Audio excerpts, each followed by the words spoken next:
Ready? All right. Welcome, everybody. So I shall take roll.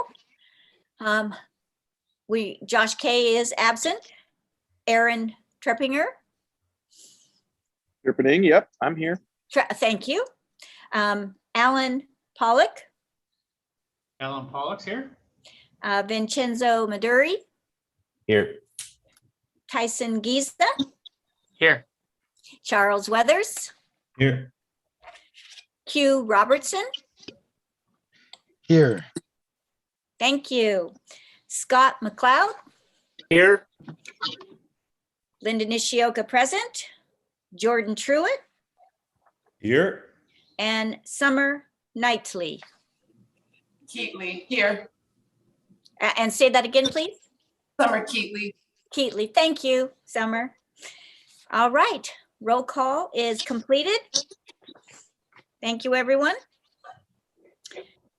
So, shall we have Cherie, do you want to make introductions and then, or say welcome, and then allow each new member to make their introduction, or shall I do that? Well, like you, I'm very happy and excited that we have the three new board members. Two of them I do know. Alan was on the Downtown Advisory Board for many years, and I'm very happy to have him back on the board. He will be invaluable as a resource and always has very thoughtful input and gives us good direction as we move forward on projects. Q, I've had an opportunity to get to know through his use of our grant programs. So he is familiar with those, and he brings us a voice that is just outside of the downtown core, because his business is up on High Street, and I'll let him say a little bit about that.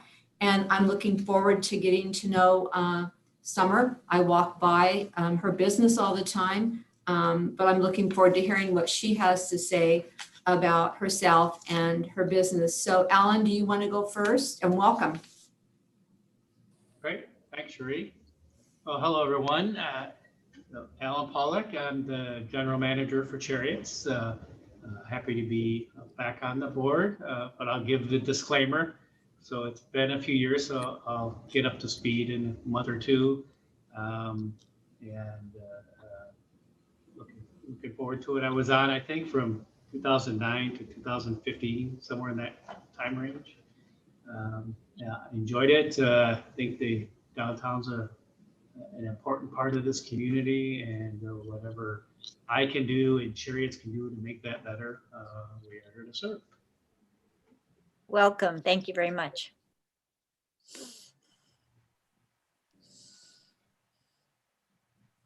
Q, do you want to go next? I'm sorry.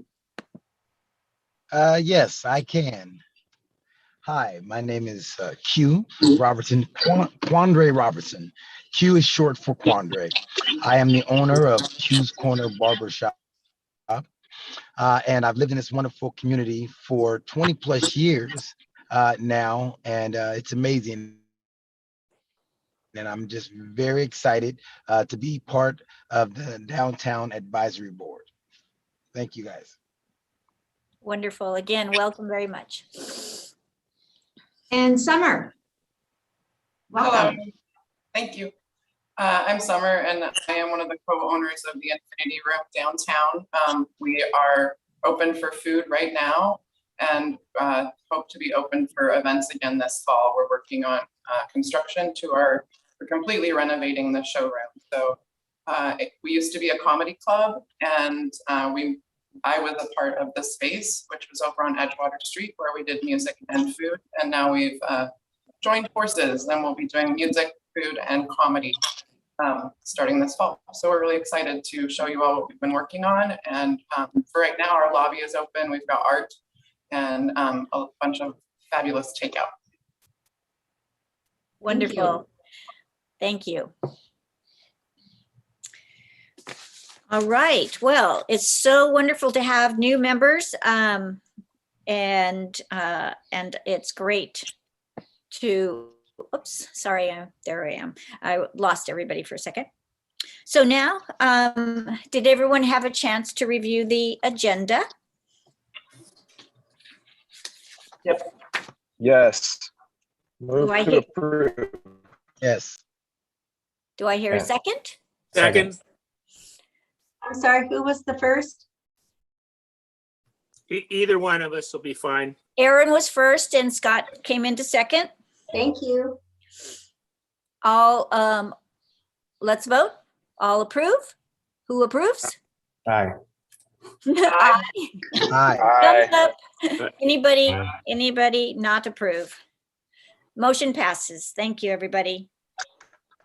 And now the minutes of last meeting.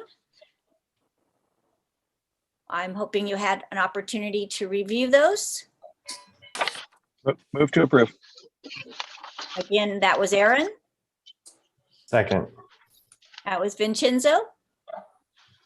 Thank you. I approve.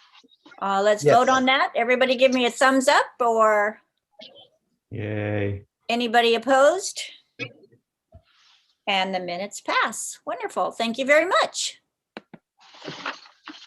So now we are to action items. And again, Cherie, you go. So on this one, I'm going to defer to Rebecca, but what she is presenting to you is a new grant program. And it was part of our budget discussion and it was approved, the $500,000. And so basically after Rebecca gives her presentation, we need one of you to queue up what I have there in number A as action for the board to take. Great. So we are in the recovery phase of COVID is still very much alive and well. We realize that, but we are in the recovery phase of what does it look like for our businesses to be opening up on a more permanent basis. You all have been privy to the downtown parklets and the downtown dining. Some of the feedback that we've been getting when we have gone through this process over the past year is that the businesses were obviously businesses were impacted. But there's also been some physical impacts too, to their structures, wear and tear, having to install for social distancing, having to install partition walls, having to create outdoor dining spaces, things that were just never had to happen before they've encountered. So we've been researching for quite a while a new grant program that would help to be able to assist in these specific items. For example, Jesse with Archive was very interested in having a gas line put in through his building to go outside so you can have gas heaters, outdoor heaters, instead of having to, go through propane tanks, which can be extremely costly. And we just currently don't have a program that can help with things like that per se. So we have called it our Open for Business grant. We didn't want to tie it to post-COVID or have any kind of that. It just that this Open for Business just has a better feel. It's also the Open for Business is kind of our the catchphrase that the city of Salem uses often. So we were playing off of that. This grant program would be a max of $20,000. It would be a 50-50 match. So there does need to be some buy-in. What's different about this grant is that it can be applied for by business owners, not just property owners. Currently, the capital improvement grant, you have to have the property owner fill out sign the application and sign the commitment letter. So that's kind of what makes this one a little bit different. Would only be within the Riverfront Downtown URA. We have $500,000. We already have businesses that we think would be interested, obviously, in kind of going back. We can go back up to 30 days once this is approved to help businesses that have maybe already done some improvements on their project. So for example, parklets. I don't know how well you all read the packet for the agenda, but I can go through what would be an eligible project and what wouldn't be eligible. but the dining platforms would be eligible. So if a business put one in this weekend, that potentially could be paid for if it was done within the past 30 days of approval from council. So we do need to put a sunset on this, right? So we gave it 2 years. We're hoping that it's either before funds are depleted and not new funds are not put in. Either the grant would go then or the grant would sunset in September of 2023. So the objectives are really just for like permanent infrastructure for COVID related items. We've reached out to a lot of different business owners to get a bit more feedback on what they've been hearing from their tenants. We haven't gotten a great response in terms of anything that's, you know, Cherie can allude to this, but nothing. I didn't get any responses from the people I outreach to, but there wasn't a ton of information that the property owners are saying, yes, this is exactly what my tenants have been wanting. Obviously, they want to pay for operations. We just can't fund that with urban renewal funds. So we do need to do something with permanent infrastructure improvements. Again, 100%, you know, residential properties are not eligible. A business that has, you know, you work from home or you work, so you have like your office, that would not be eligible. Any in-home offices would not be eligible. Tax exempt properties are not eligible. Again, just like our other programs, we do need to have property owner consent. They need to be up to date on their taxes. All of that is the same. The 50-50 up to $20,000 match. And then, yeah, so that's kind of the brief overview, but they would help. We were thinking of it to be twofold. I mean, they would be permanent infrastructure improvements for projects that were a result of COVID impacts, you know, wear and tear on the interior of your building. Like I said, if you had to do some reconfiguration due to COVID, the big one is going to be the platforms, we're thinking. So we're thinking a lot of businesses are going to take advantage of this program for that purpose. It doesn't include seating. It doesn't include planters. It doesn't include Christmas lights. Nothing like that is the main structure. And then they do have to fill out a separate form and meet the design guidelines of all of that, check all of those boxes. But I'm anticipating, and I believe Cherie's anticipating the majority of this grant will be probably more for platforms. There might be some things that we're just not thinking of. And we're open to that. If it is a COVID related impact, we're open to that. We just might have to cross that bridge when those applications come in. So any questions, Cherie, do you have anything to add to that? Well, I'm thinking it might be helpful to, especially for new people, to talk about what we do have. So right now we have a strategic project grant, and that particular grant is specific to improvements that help with security, safety, and with crime prevention. So that grant pays 100% of those costs for those improvements up to $30,000. Super easy.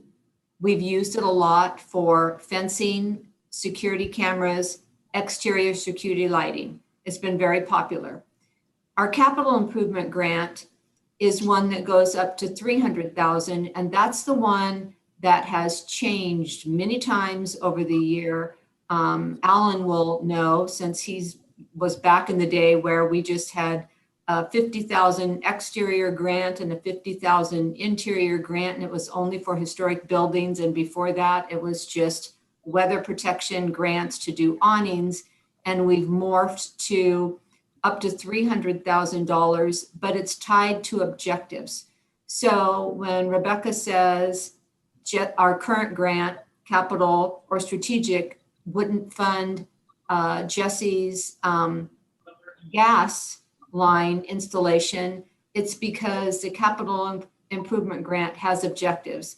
So to access that, you have to, on the ground floor, have a vacant space, and you need funds to get the space ready because you have a tenant that you've recruited. For preservation, you have a historic building and all the repointing on the outside.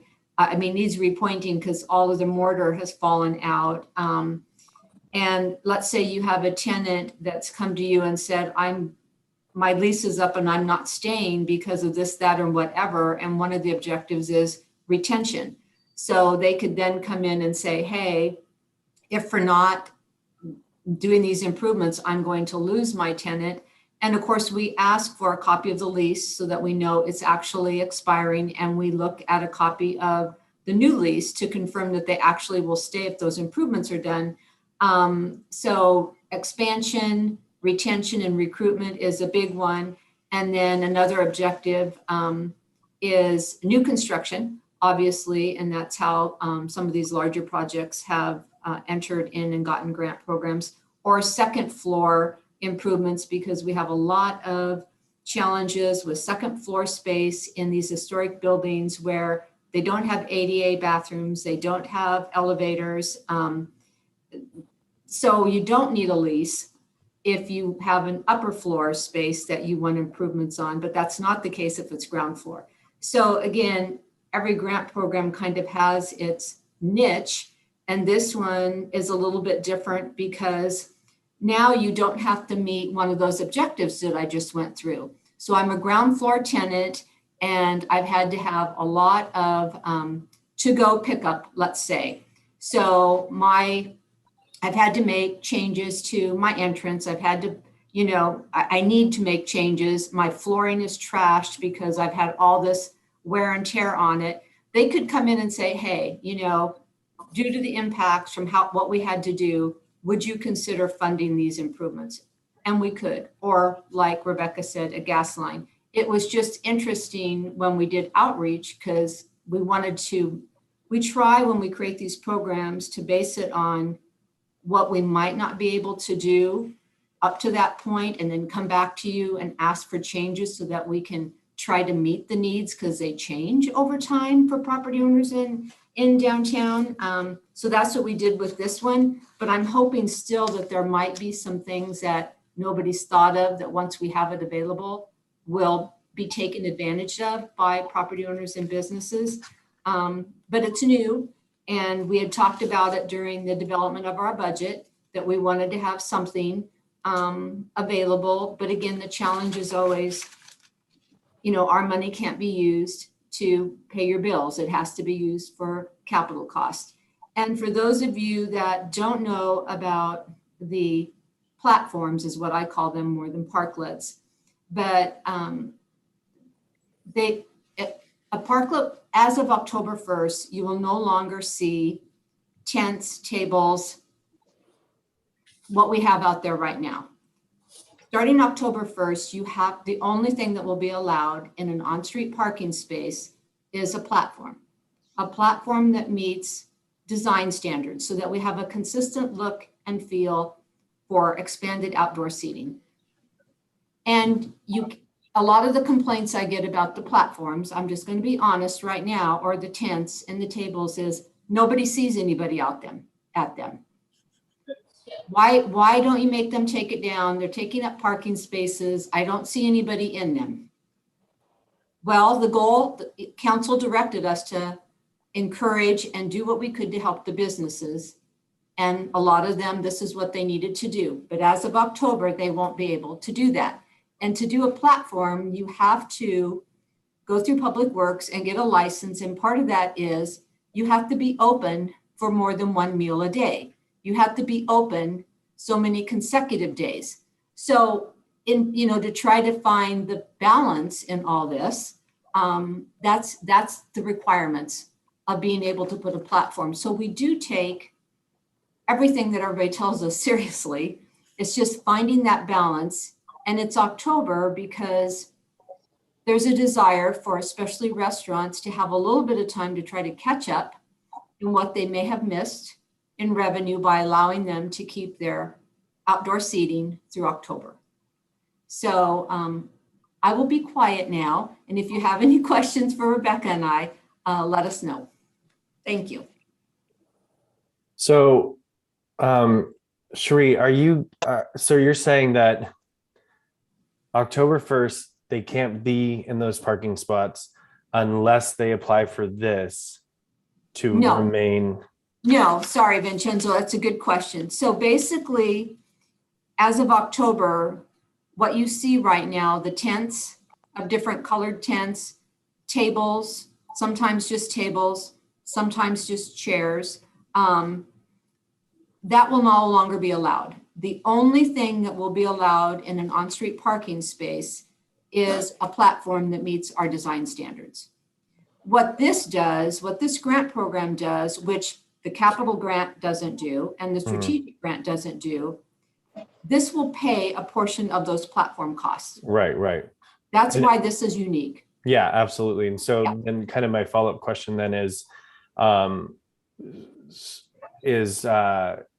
when you were talking about people complaining that they don't see people in the tents and blah, blah, blah, blah, is that a select few, or is that kind of a majority voice, or what are we getting right now in terms of the idea that we're taking away more of the on-street parking? And because in a way, you know, of what we talked about numerous times, is that this is almost kind of another step into getting people to really use the parking garages. So are we seeing kind of an uptick in that? Are people kind of, what's the garage looking like right now? That's a really good question. Locations is where I get complaints, certain locations. The most complaints I get is by Scott's Building, State Street.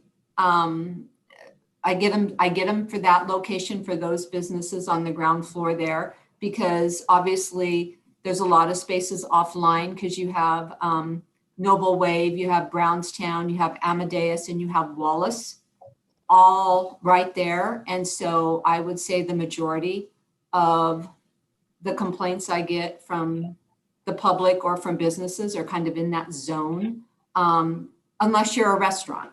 I mean, retail businesses. However, most of the retail businesses are very supportive, like everybody, of the restaurants, because everybody wants everybody to be successful. So locations play into it.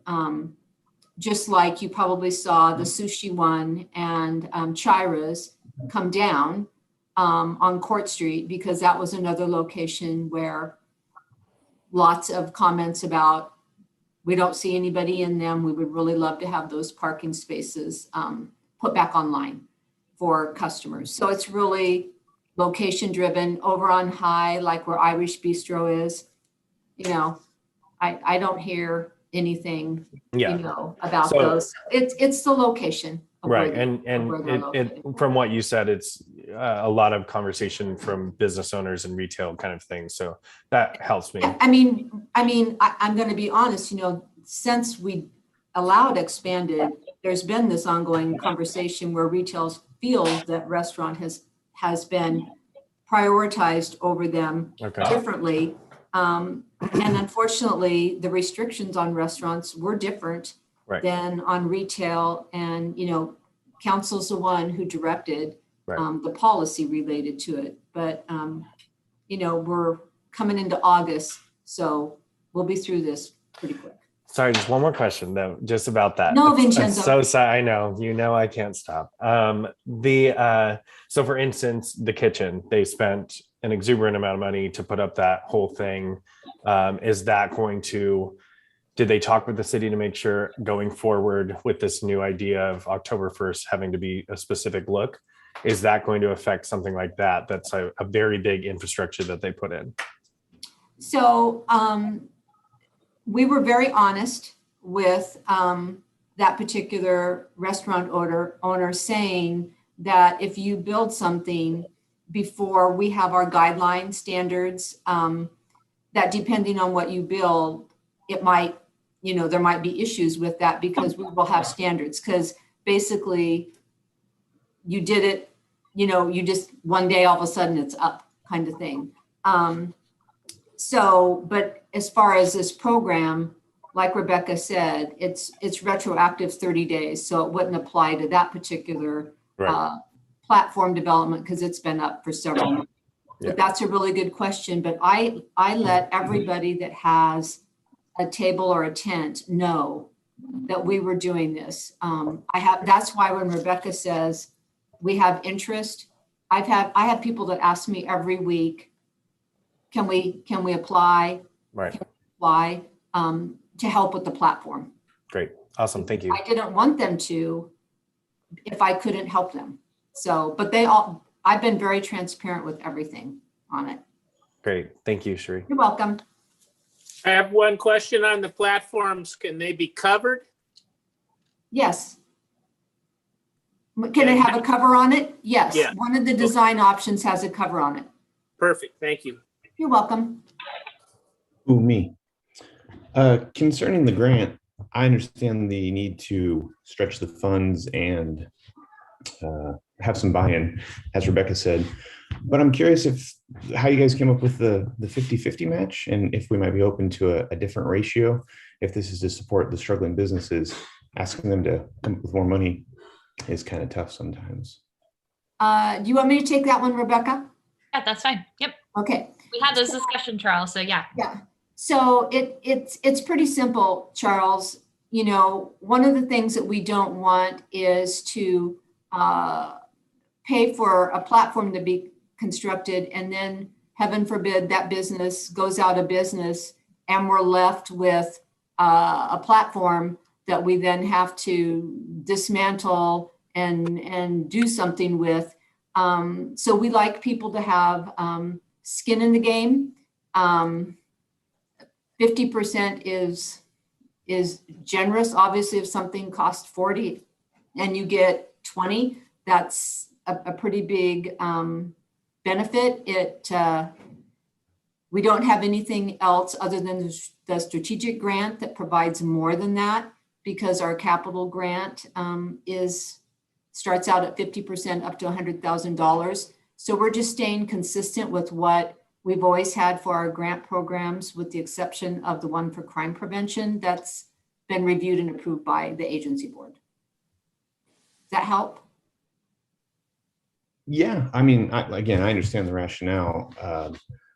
I guess I would just counter, if you're concerned about someone going out of business, having them have more money in their coffers so that that doesn't happen would seem just as wise as asking them to pay for something that then they have less money now to stay in business. It almost seems like a double-edged sword in some ways. Well, again, restaurants now can have indoor Sure. dining. The restrictions are lifted. So a platform plays a little bit different role. And again, the goal since March was to not charge, a fee for those cafe permits that restaurants had to get. Basically, the city has pretty much allowed what you see out there, which is different depending on what restaurant. So I think, the goal is we're at a different point in where we're coming out of this, but we wanted to have something to help. Yeah, definitely. And I don't want to take this off on a tangent, but it just came to mind. You mentioned dismantling them. That could happen if someone just is up on their lease and they're done operating downtown. Would there be any way to retain them in the streetscape? I don't know how these really factor in with those changes coming down the pike. Like I said, I don't want to make it a big tangent, but curious. Oh, you guys are killing me. Well, remember, streetscape is from the curb to the building. So Gotcha. our streetscape is not down in the parking spaces, because that's controlled by Public Works, and the licensing that you have to go through for a platform is controlled by Public Works. And Public Works played a big role in the platform design standards so that it would meet whatever they need for being able to clean, have water run underneath it, ADA. So, so much goes in behind the scenes. And if Aaron Turpinning is on, he is one of our, Yes. He plays a consulting role, his firm, and he was really, really helpful, and is always looking at all sides and helping us come up with our design standards. So, and one of the corrections I wanted to make, I think Rebecca said that we don't pay for planters, but one of the design standards options has, excuse me, planters within the platform. Those would be part of that platform cost, but a standalone planter that's not, in the platform, but I want to have it beside it because it adds beautification. We don't we don't pay for personal property like that. We should rename it Curbscape. Then I won't ask that question next time. Instead of Streetscape. Thank you. I just want to remind everybody that when we did the streetscape design standards, we wanted parklets to be part of that streetscape design standards. And parklets are more than just a platform. It would be an area where you could just have fun seating and a place to, sit and read, but it would be in the on-street parking spaces. We did not get a lot of support for that. We were disappointed, and we even mocked some up here in downtown and had a survey to see how people liked them. People loved them or they didn't like them, but because they took parking spaces, a big no to it. So that's why when Rebecca uses parklet, I kind of cringe, because we tried to get a discussion around parklets where platforms are for the outdoor dining, which means something a little bit different to the public. But anytime you take a parking space offline, it's controversial at best. Any more other questions of us? Alan has his hand raised. Alan. Yes, thanks. So thanks. I do have a few questions. I think first off, I think this grant program is a really good program to help our businesses. So in the first on the platforms, in the platform guidelines or standards or whatever they're called, is there incorporated some kind of safety elements as part of the platform? I always worry about in these seating areas are right there, right next to cars driving by. Is there a requirement for a safety element? That's a very good question. And what I'll do before the next meeting is I'll send you all a copy of the platform design standards. Yes, Alan, when we worked with Public Works, and again, Aaron can chime in, there's requirements for the load for those, how many people and the weight that you could have on it, because it's up against cars. There's railing restrictions of materials so that they are safe. Same with if you use a canopy or you don't. A lot of engineering went into the design standards options that we have available, right down to ADA. I think the other thing I want to make sure to stay is that there's limits to how many on-street parking spaces a platform can take. It's not like you could take 15 spaces and have side-by-side platforms.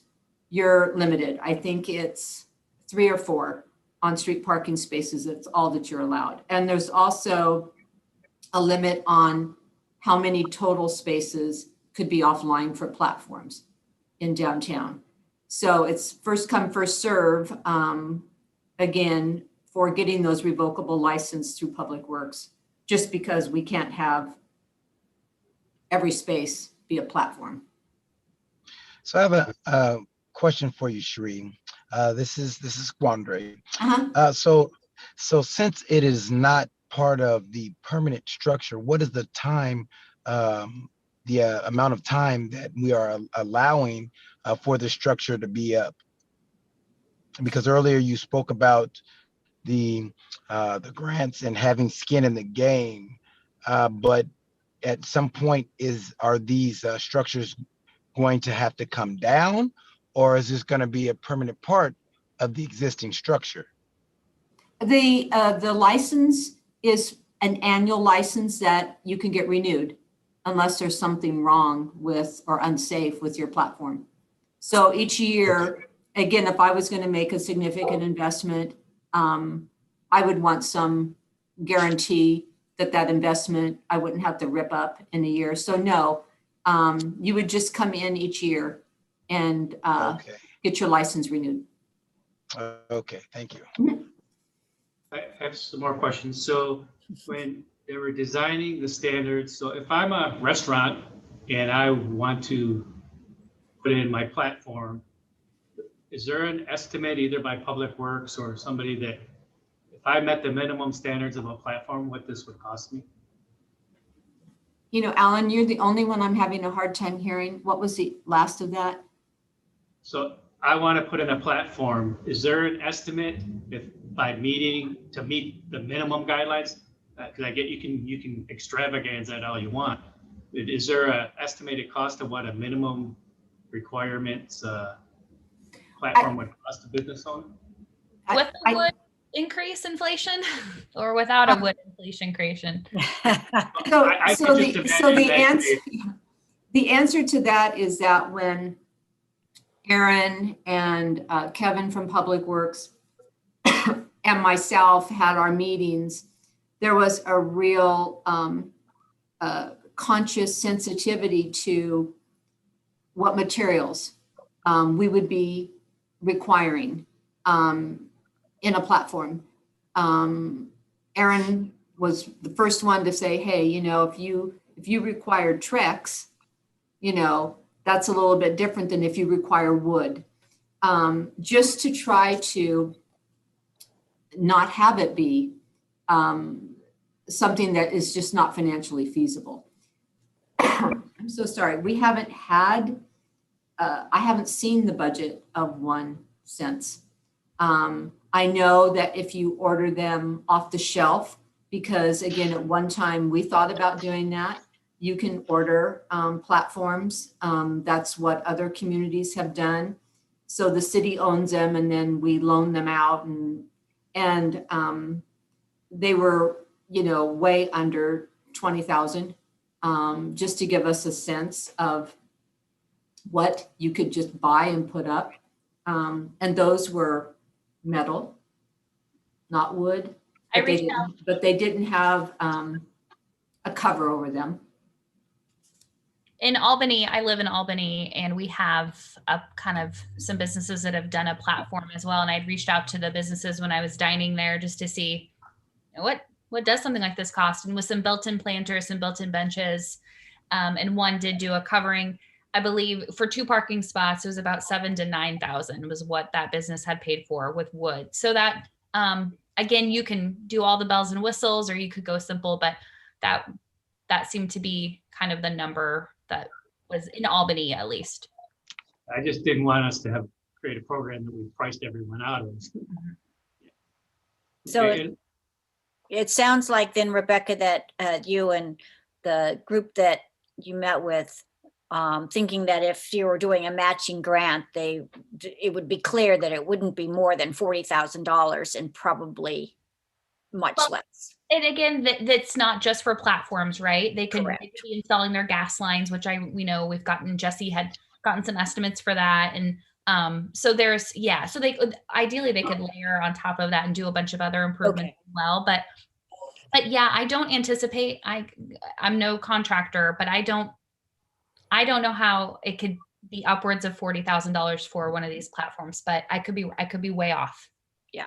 Well, it sounds like you've got some information. Yeah. I just want to make sure that the minimum is a reasonable amount. Absolutely. If all of these are $50,000, what are we doing here? Yeah. Yeah. My last question is on the other part of the goals, where it talks about the permanent infrastructure improvements as a result of the impacts of COVID-19. I guess my question, who determines that?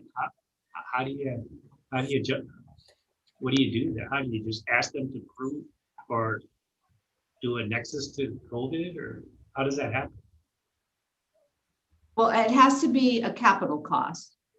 So we should be able to see it like we do with our capital grant. It says it's supposed to be as a result of impact of COVID. I don't know how.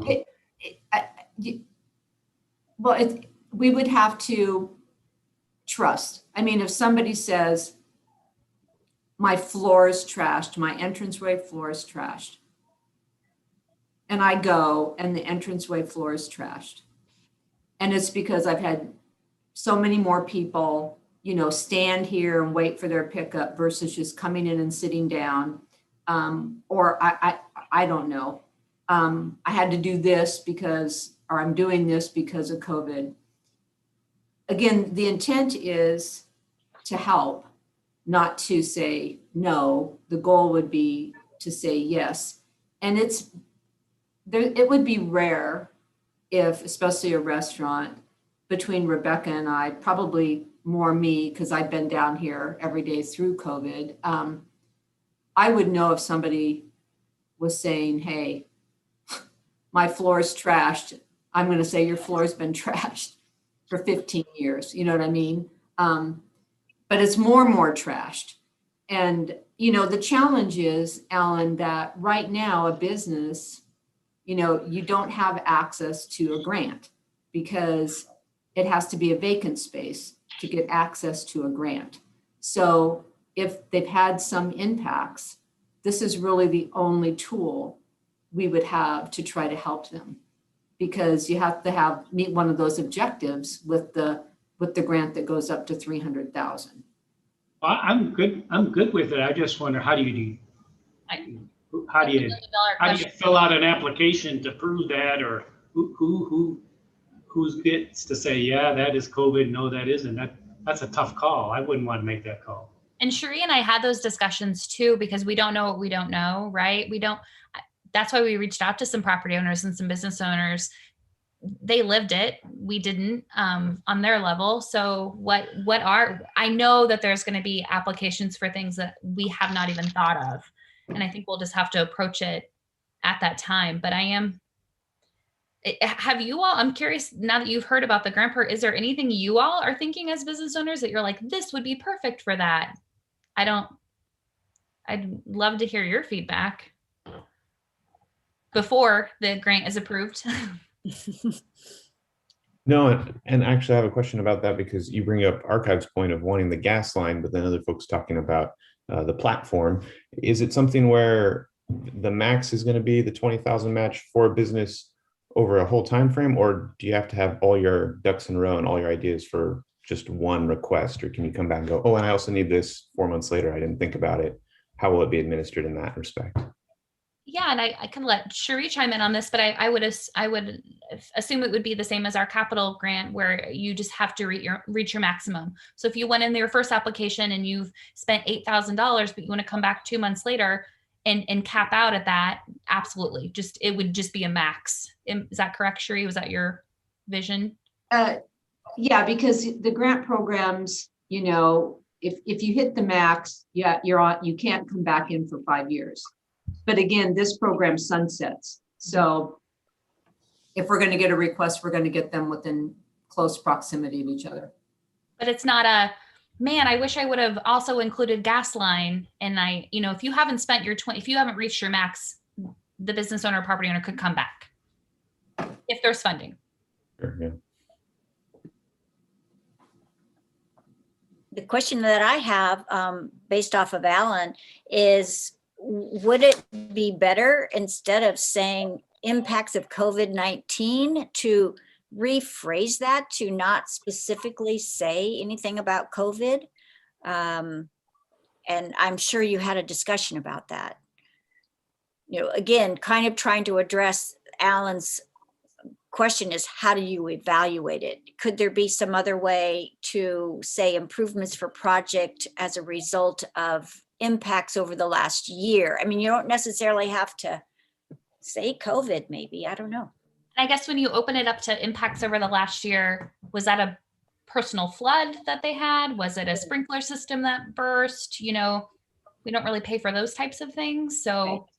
You're just trying to address a certain specific cause that really preempted this grant being needed.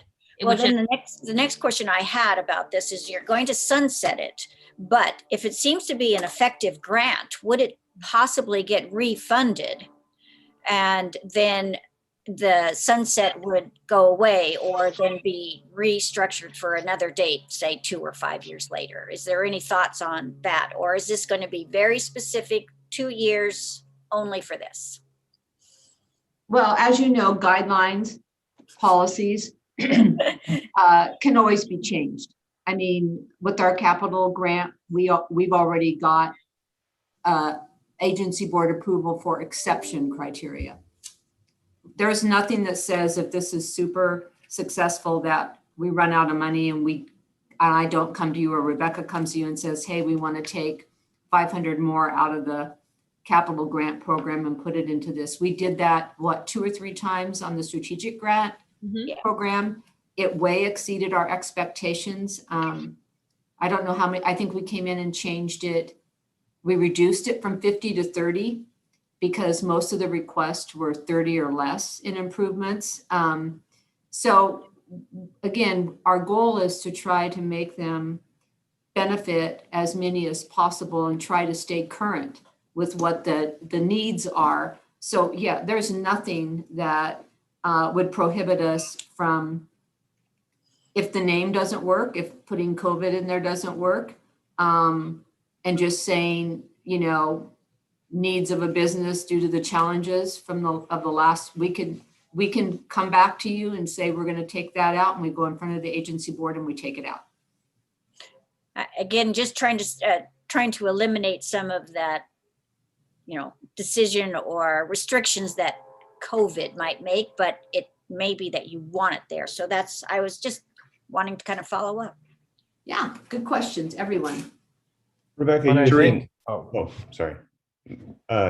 Saying about how folks might use it and talking about things that happened last year, COVID sucked, but so did fires, and those are right around the corner already happening. Air quality has risen to the top of a lot of folks' minds. Would improvements to HVAC be acceptable? Like adding a filter? That's I a really, suppose. I mean, I don't know. that's a really tough question, Charles, because there's maintenance that people need to do on their HVAC systems. There's replacement of HVAC systems. In general, the capital grant will pay to, if you have a new space that is vacant and you're putting a tenant in, to get the right HVAC into that unit.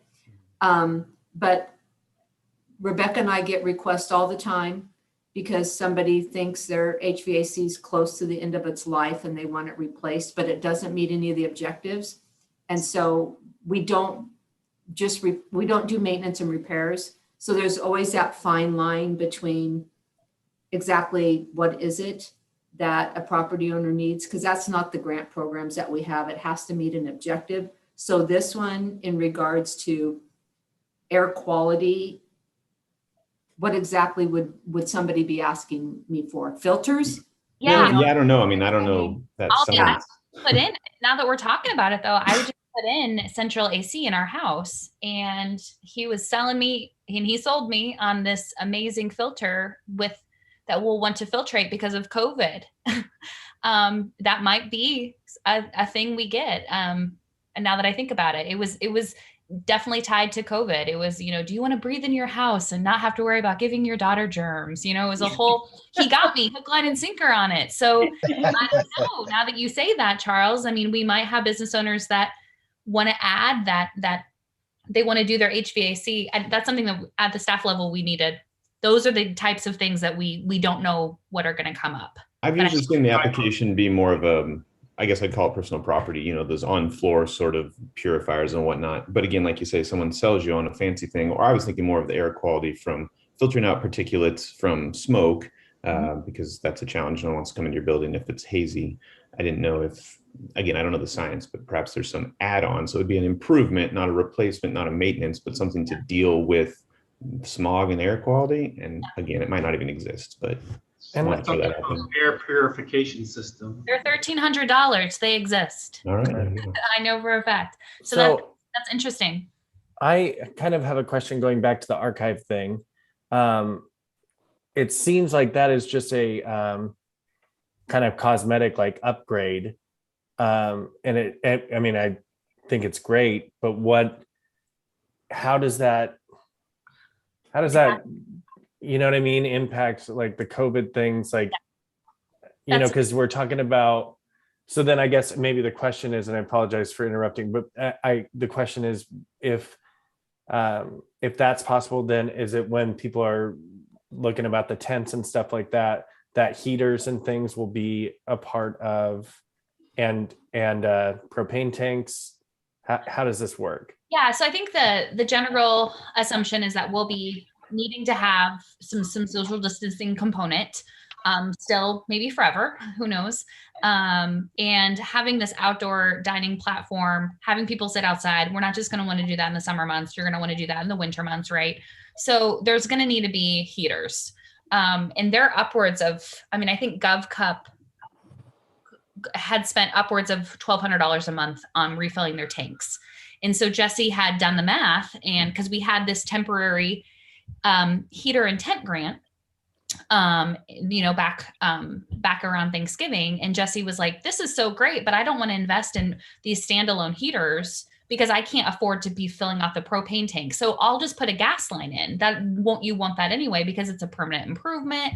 It'll be so much cheaper for me, but the gas line is about $15,000. Well, that specific grant back in Thanksgiving that was a quick win, pop-up type of a grant. But that got us thinking that maybe we need to be offering something that's more permanent. So it's not an aesthetic thing so much. It's more that really does create an additional square footage essentially for outdoor dining, if people can sit outside. Does that make sense? Mm-hmm. Okay. But again, Vincenzo, I mean, I think your question is that impact to COVID and an infrastructure type element like the gas line. Again, most things, with the exception of roofs and signs, which we get a lot of requests for, are covered in the capital grant. They really are. It's when you have something like a gas line that doesn't really lend itself to any of those objectives I went over. Is it beautification? No. Is it new construction? No. Is it adding housing? No. Is it recruiting a tenant? No. It doesn't match any of the objectives, but it's no different than, let's say somebody says, I want to put a water spigot in outside, because if there's one thing I learned during this whole thing is I need to be able to clean things differently. Same with the water spigot, that wouldn't hit any of them. But infrastructure is always something we like to pay for. A lot of the historic buildings do not have water spigots, and I wish they did, because nobody power washes, because it's not easy to do. So, I mean, those are the kind of things maybe a business is going to talk to us about. Maybe they're going to say, we did so much more cleaning. We wish we had a bigger sink and we had a different capacity for water, or we need ways to process, now that we have these systems in place, and we don't want to go backwards on our cleanliness and our PPE type of practices. So again, it's hard for Rebecca and I to know everything that somebody could want, but we can always go back to the capital grant program and say these things are now eligible too. Mm-hmm. It can fall, I mean, they're not eligible in the capital program, but we could make them. It would just be another change to that program, but it's possible. So it sounds kind of like you need to see what comes in and then potentially adjust as necessary. Yeah. But let me just give you a sense of, so if the budget's 500,000 and I have 15 restaurants right now that are using on-street parking spaces, if they all took 20,000, that would be 300,000 from the 500 right there. Just for a sense of. Yeah, that's good sense. Thank you. If you wanted, because I think that there's, well, I guess there would be, because Chira's and Sushi took theirs down, so 13 restaurants with taking parking spaces. Were from my house there. So do you guys have any more questions for Rebecca on this? So that's hilarious. If we were going to make a motion that we wanted to approve this, do we need to change the language at all? We discussed taking out COVID and maybe replacing it with something like recent challenges that businesses have faced. Does that need to be part of a motion, or is just recommending you can certainly add that in your motion if you want. Again, you guys make the recommendation, the agency board, gets to have that final say, but yes. I'll make the motion. I say I would move to recommend the agency board that they approve this grant program with the minor edit to the language, taking out COVID specifically and replacing it with recent challenges faced by downtown businesses or something along those lines. I would second that. Any other discussion? Shall we call for vote? Thumbs up or yays? Yay. Any nays? Yay. One nay. Who was that come from? Did I hear one nay? Can we find out who that was? No nays. All No yays. nays. All right, great. Thank you. Okay, Rebecca, does that work for you? Works. Thank you. Good job, by the way. That's, I think, a great program, and hopefully the agency board will agree. So wonderful. Okay, it looks like action item B. Okay, pretty self-explanatory. So today we are having a virtual meeting. This is what we've had with the city's offices being closed.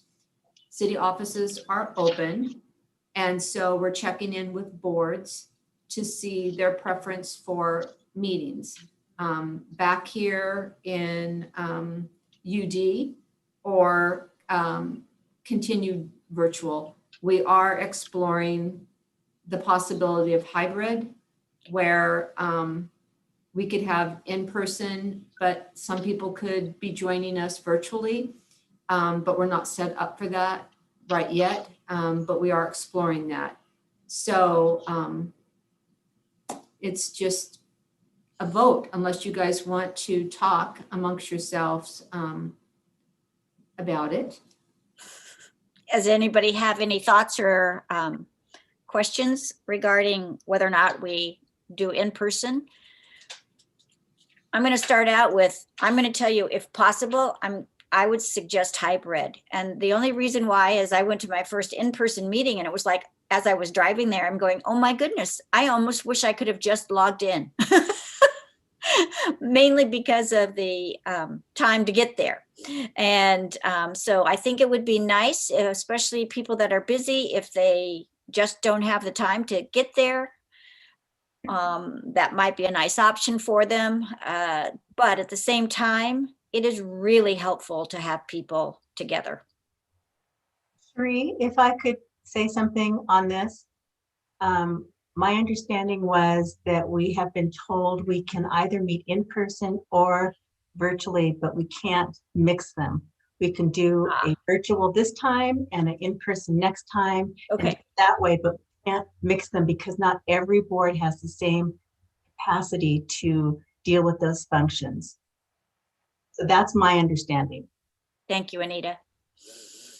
So it looks like we need to discuss and then vote for whether or not we meet virtually, continue virtual, or if we meet in person. I'm in to meet in person. I would agree with Vincenzo. I think just the ability to grow the board dynamics and the board cohesion is only if you're in person. I'd like to meet in person, but still bring my kids so that they can't interrupt all the time. I'll just make them sit like in the lobby and they'll just whisper stuff. New members, anybody else have any comments? I'd like to agree to meet in person. Wonderful.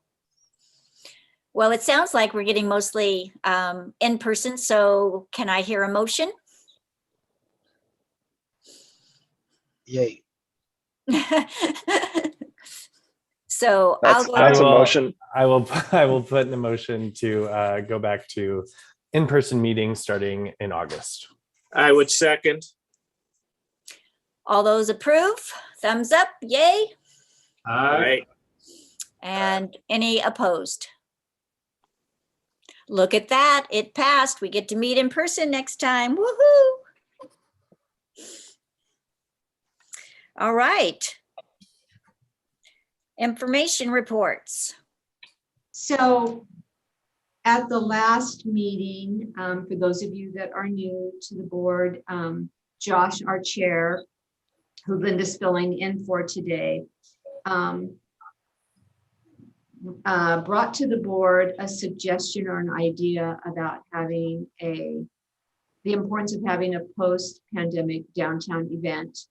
And we started a conversation, but we weren't able to finish the discussion. And so it's why it's back here today. However, Josh isn't here. So I guess, Linda, I'm going to defer to you. Did Josh queue up something, or do you want me to bring it back to the next meeting so he can re-raise it and discuss it? Or does the rest of the board have thoughts about what, well, again, some of you weren't here last time, but do you want to kind of let the board know, especially the new people, what Josh was proposing? Yes, Josh was proposing the idea of having there we go. Activity. I think he was hoping for end of summer activity that we could close down streets and have a great big party. Sounds great, but do you know how long that takes to plan? Anyway, so he proposed that. He wanted to have it as a discussion that to organize something like that, from what I understand, and Cherie, correct me, that is not something that this board does. But I think that he wanted to move forward with trying to find a way that we could see if that could happen. I've not spoken to him since then about this. I don't know if anybody else has, and I would welcome anybody's comments. So I know I've done orientations with two of you. I haven't had an orientation with Summer, but the parking district generates revenue from the tax that the businesses pay and permits that employees pay to use the parking garages. Chapter 7, that is what the parking district resides in. It says that those funds collected are to be used to operate the parking district, take care of the 3 parking garages within the parking district. It pays for the trash pickup for the trash receptacles that are out on the sidewalk. It pays for police, some police officers that are designated for downtown. But what's also eligible is economic promotion, beautification, those types of things. So in years back, there would have been money that we would have had in the budget that was used for things like hanging flower baskets, banners, holiday lighting. A downtown association may want money to do what Linda's talking about. But typically the city would solicit and put on contract somebody to provide that, and the parking fund, or your role would be to prioritize that in the budget, and we would put money towards those activities. In general, urban development and the advisory board doesn't plan or do events, but we would put money into our budget to support that type of activity. Unfortunately, we have not had money. The parking district model is very broken. And even though we would love to have those things for downtown, because they are very important, we've had to prioritize cleaning, and those costs have gone up significantly with the monies that we have. So I don't, and Linda's right, to do some type of summer in the city or some type of large event like that, the planning that goes into that, you would be starting probably in fall to have something put on. So I don't think it would even be, I know it wouldn't be possible to try to do something this summer. We're going into August. So does anybody have any questions about that? I think the board, for those of you who are new, the board's been struggling with the budget for the parking fund for years, and their recommendation, even most recently in a communication to council tied to the budget, was we need a paid parking system so that the users of those spaces, especially high demand on-street ones, pay for the privilege of that, not the business. And of course, we would maintain free parking in the parking garage if a paid system went on street. So that's kind of where the board's been going for several years now. I don't know if that helps put context to this discussion without Josh here or not. It does, Cherie. If I may add to that, it's pretty, it makes me smile to hear you guys talk about, the event. So I've been planning an event actually for the last several months.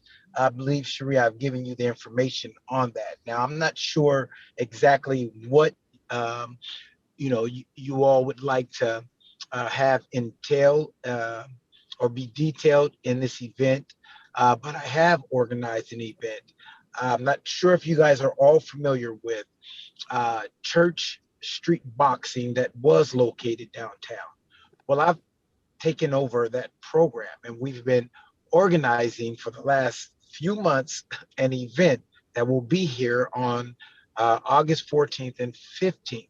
Now, my mind is now running. So I'm thinking, how can we apply the ideas to what I've already begun to organize that you guys have as far as an event? I guess what I'm asking is what type of event, what are you looking to get out of this event aside of community, being a community gathering and opportunity for businesses to start thriving again? What are we looking to get out of this event? Well, I'll try to take that on, but anybody can jump in, Q. It was just a very early discussion of, wouldn't it be nice? And I remember when we did Summer in the City, I think it was called, where they blocked off a couple streets, which requires a lot of pre-planning and permits. Yes, it does. And so it was, it really came down to, could we have a meeting to talk about this? But I wasn't quite sure if Josh was thinking that this would develop into some subcommittee that would take a project on, working with another organization that could do it. And so we were just so early in this discussion, and it was at the end of the meeting that I'm not sure exactly what Josh had in mind. I think we all want to see monies available for people or organizations that would like to try to create events. But again, a timeline is difficult. And I think it's great that you're doing this. I might reach out to you directly with a possibility of another organization in town to support you in whatever ways we can. But that's kind of a side note, and that's with Salem Main Street, which I was meeting at today. But anyway, Okay. I think honestly too, this, it would have been great to have him here today to kind of talk about it, because we're almost done with summer. So I just don't see us being able to put together a big event in a month and a half, especially with people leaving for, Memorial Day or Labor Day. and things like that. So that's my 2 cents. Agreed. So and yes, I agree as well. But the event is already prepped and it's ready to go. So Oh, if yeah. there is any, Yeah, if not there yours, is- Q. I didn't mean that. I Right, was right. just talking about the No, other. absolutely, absolutely. No, I get it. But if there, if you want to utilize this as an opportunity, just reach out to me and we can definitely organize it. The police department's going to be a part of it. There's a lot of folks that are going to be a part of this event. So if there is someone and you have some ideas and you want to do something here, just reach out to me and we can set it up. Great. Thank you very much. Yeah, so Q, what we need to make sure that, I can give it to you. So again, Linda was referencing a Main Street Association. And so certainly letting the Main Street Association, the right person, know about yours, they would then be able to share it with businesses so that the businesses can expect, or if they want to, outreach to you to be able to participate in some way in your event. It's no different to, they have like First Fridays, I think it's First Fridays or On Your Feet Fridays. There's wine tasting things. A lot of businesses work with some other people in similar fields and they do their own kind of things. But I think having you in the queue and knowing, it's just like Hoopla, everybody knows about it. And if you want to, figure out how you can play a role and get business off of that, you can. Obviously right now, coming up, if you don't know, we have 2,400 people that are coming to the park for the Ironman event Yes. on the 25th. So again, if I was somebody that had a certain type of business, I'd be very interested in knowing that, because I would probably be doing a sidewalk sale and making sure that I was somewhere close to the park with a little thing that said I was having a sidewalk sale, or I would have a coupon for buy one, get one free meal or drink. So yeah, when you know something like that's happening, it would be great for everybody to be able to have a win-win off of it. Or just maybe I'm not open on a certain day, but I am going to be knowing that that's coming to town. So we'll make sure, Linda, do you want to? Okay. So we'll make sure that you get connected with the promotion. It's a promotions committee, right? Yeah, I'm not sure it's going to be promotions committee because there's not a chair right now. So, Oh, I guess I need to be updated again. Okay, but we will get you somebody, Q. yeah, we'll, Okay, sounds great. Okay, Thank you. okay. So, So I think basically we probably need to push this just so Josh really can come back in and be present. okay, And so you want me to put it on the agenda again for I think closure? so. I think that we really need a clear understanding what his hopes were, what his, and if we need a subcommittee that then moves forward, I think it would be better to wait. Is that okay with everybody? Yes. So the next info item was relating to, the board has been talking about different people that they are interested in sharing information about who and what they are, different agencies. We've had Gretchen come and talk to us about homeless. We had Counselor Stapleton come and talk to us about her role as a counselor. And we were able to give her some, prior to that meeting, background information on who the board is and some of your key projects that you're working on. And so as staff to you, or as your support, I have this list of people that you've given me that you are interested in having them learn about the board and you're interested in learning about them. So I had a meeting with Kristen, and for those of you who are new, that's my boss.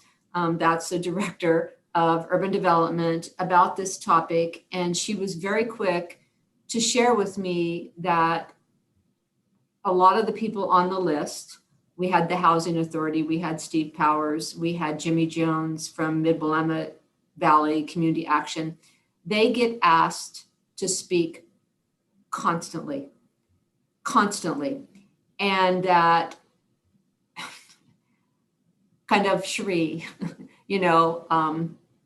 don't do this. And so I pushed back a bit and said, if everybody's asking for the same information, even though I don't necessarily think they're asking for the same information, because part of our goal was to let them know who we are. Maybe they should consider doing some type of a forum where all these people are there, and maybe they should video it so that it's available to everyone to learn about these things. So with the communications team for the city, and and Kristen has said that she will come and be that voice in a frequent manner, and I can always get Gretchen back to keep us updated on those things relating to, because a big piece of it was the homeless, because we were concerned about the impacts to downtown with the recent policy changes to not allow camping in the parks. So. Wait a minute. Yeah, probably 2:15. Scott, can someone mute him so that? Yeah, can somebody mute him? I can't. Anita, can you? Yep. We can't even see him. This is why we need in-person meetings. There you go. So does anybody have any questions on that? I know. Well, Cherie, I think right now I don't have another guest speaker lined up, but Kristen. I think that, we're all wanting to hear answers and how city council and the city was moving forward in things. And not just us, but people that were asking us, and we had no answers. So if Kristen feels that this is a big ask and maybe shouldn't be asked, but that she can be a conduit for us, that would be helpful. I think with some of the homeless now being pushed deeper into the parks or into other areas, it doesn't seem so much in our face. I will tell you that I feel that there's been a little calmness. Who was it? Can I just ask, who was it that is being asked sort of too much to come speak? No, Sure. Kristen just said that the people that we have on our list, Yeah. like the Housing Authority, Jimmy Jones, Arches, Steve Powers, that they're constantly being asked to go to other boards and to speak at the chamber. And so she was just like, can we take that into consideration, and Okay. And could she try to fill that void for us? Okay. Sorry, I'll just finish really quick. The only, if there are folks like Arches, for example, that have received, significant funds from the URA that we make recommendations on, then I would be like a little bit more. I feel like there's a little bit more of an obligation there for some of those folks to help answer questions we have. Good point. That's my only comment about that. Yeah.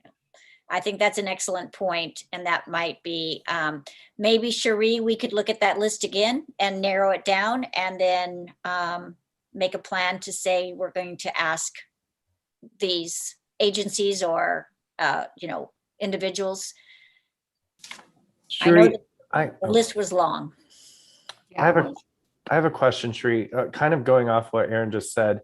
For certain grants that we receive, we have to go present, what we did and, how it impacted us, and, kind of do a presentation.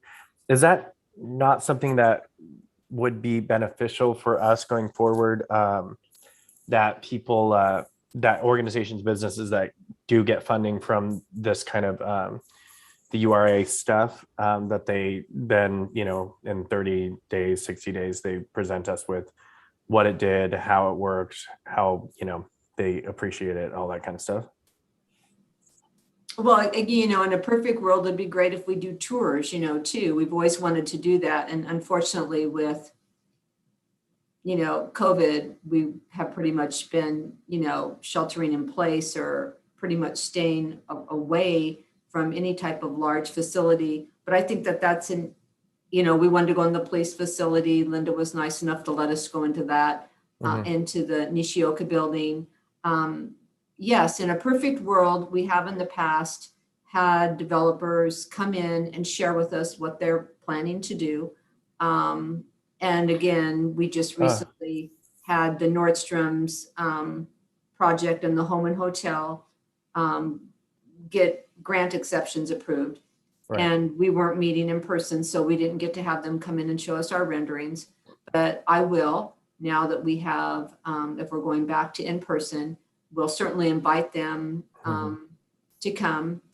And there might be somebody at the building, at Arch's building, other than Jimmy Jones, that can come and talk to us about how the money was used in that building too. But I think that that's a good suggestion, Vincenzo, that we just, I just incorporate into what we do. Right. As a kind of like a requirement as, to the funds that you receive almost. Yep. Okay. I like it. Thank you. That was excellent. Yes, thank you. All right. Anything else? No, I did turn around and give you more information on those two projects in my memo that I put in the packet on those two projects. The home and hotel is under construction. They're doing site work. It's very exciting to see that happen.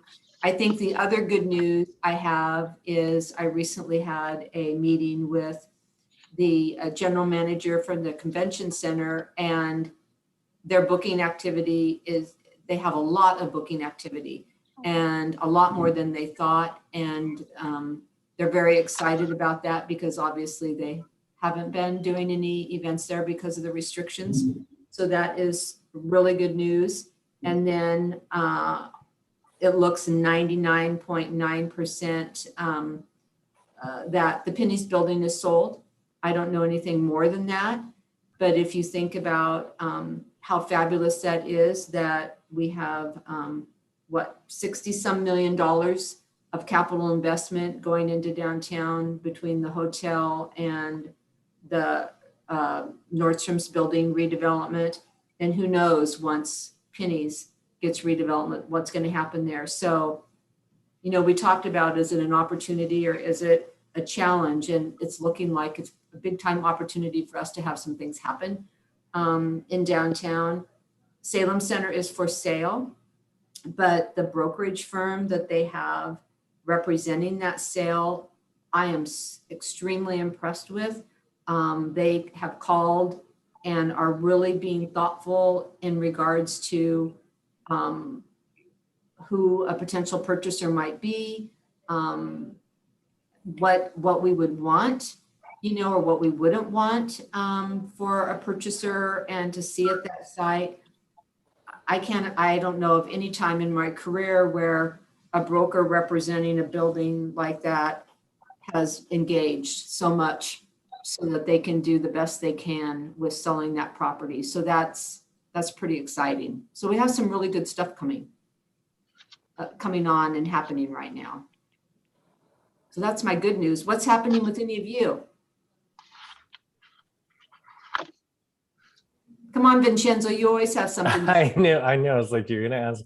We got camps going on. We have Midsummer opening this weekend. We got some cool stuff. And Haley, our operations manager at the Grand, just went to a new job, and my sister and my brother have stepped in. So it's a little family affair at the Grand right now. But I have another meeting at 1:30. I have to go to West Salem. So thank you all so much, and we'll see you next month. Thank you. Thank you very much. I'm hoping I can set up a tour of the amphitheater too. I guess I have to go through Rotary or maybe Robert Chandler at the city, but it looks so beautiful and the weather's good. So maybe we can do that too.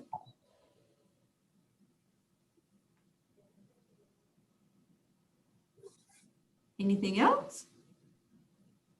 I can let you know that the retail space at the Nishioka building out the corner of State and Commercial has been leased. I'm not sure how long it'll take for them to get up and running, but Bar 3, the exercise, I don't even know, Bar 3, it's kind of like Pilates and yoga and ballet together, will be taking that space. It's very exciting. Are they going to have curtains? Because I might want to take that, but I don't want anybody to see me.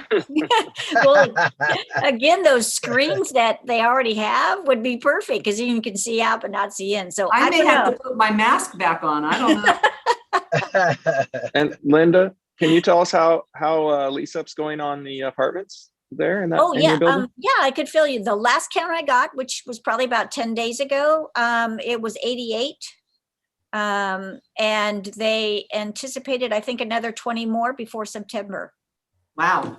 So it's really, it's moved faster than they anticipated. So that's always good news. Great. Yeah. Thank you for asking, Aaron. And Cherie, going back to the Pennies, is that going to be mixed use with residential above and retail below, or have they said yet? Or do you know? Well, you know, the broker won't say. The reporter from the Statesman's Journal that was interviewing me, she mentioned it was going to be retail. So I don't know. We'll have to wait. I know that I don't think the plan is to take it down. So probably not housing, because housing doesn't really work in that existing building. Okay, well, still, I think that's good news. We'll take it. Yeah, we'll take it. Yes, we will. All right, to be mindful of time, we are at 1:30. Is there anything else? If not, I will call the meeting adjourned. Thank Bye. you, All right, everybody. thank you Thank you, all. Have a everyone. good